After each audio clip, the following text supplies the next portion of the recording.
आणि आता एक महत्त्वाची बातमी। अलिबागमध्ये जिल्हा रुग्णालयातील परिचारिका प्रशिक्षण केंद्रात शिकणाऱ्या 15 विद्यार्थिनींना बिर्याणीतून विषबाधा झाली आहे। या सर्व विद्यार्थिनींवर जिल्हा रुग्णालयात उपचार सुरू असून त्यांची प्रकृती स्थिर असल्याचं डॉक्टर्सनी सांगितलंय। परिचारिका प्रशिक्षण केंद्रातील 87 विद्यार्थिनींनी बिर्याणी मागवली होती। ती खाल्ल्यामुळे संध्याकाळच्या सुमारास यातील 15 विद्यार्थिनींना उलट्यांचा त्रास सुरू झाला। त्यांना तातडीनं रुग्णालयात उपचारासाठी दाखल करण्यात आलं। दरम्यान याची दखल पोलिसांनी घेतली असून मुलींचे जबाब नोंदवण्याचं काम सुरू आहे। अन्नाचे नमुने प्रयोगशाळेत तपासणीसाठी पाठवण्यात येणार आहे।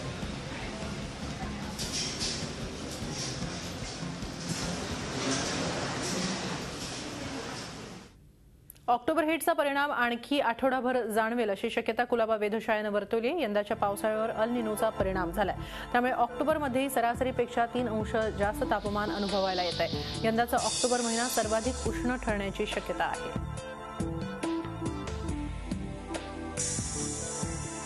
ही अशा प्रकारची जे वाढीव तापमान आहे, सर्वसाधारणतः मुंबईचे जे तापमान आहे ते ऑक्टोबर हीट म्हणून फेमस आहे, ज्याला आपण म्हणतो। ऑक्टोबरमध्ये सर्वसाधारणतः तशा प्रकारची झळ आपल्याला बसते।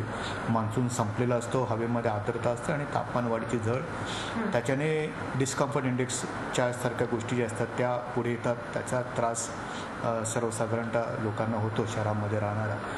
तर अशा प्रकारचे हे तापमान जे आहे, वाढीव तापमान जे 2 ते 3 डिग्री, आमचं जे पुढचं आम्ही 5 दिवसाचं जे फोरकास्ट दिलेलं आहे, तर त्याच्यामध्ये आम्ही असं म्हटलं की अशा प्रकारचं वाढीव तापमान अजून 5 दिवस राहण्याची शक्यता आहे, पण ते तेवढं उष्ण राहणार नाही जे मागच्या आठवड्यामध्ये होतं। झी 24 तास रहा एक पाऊल पुढे।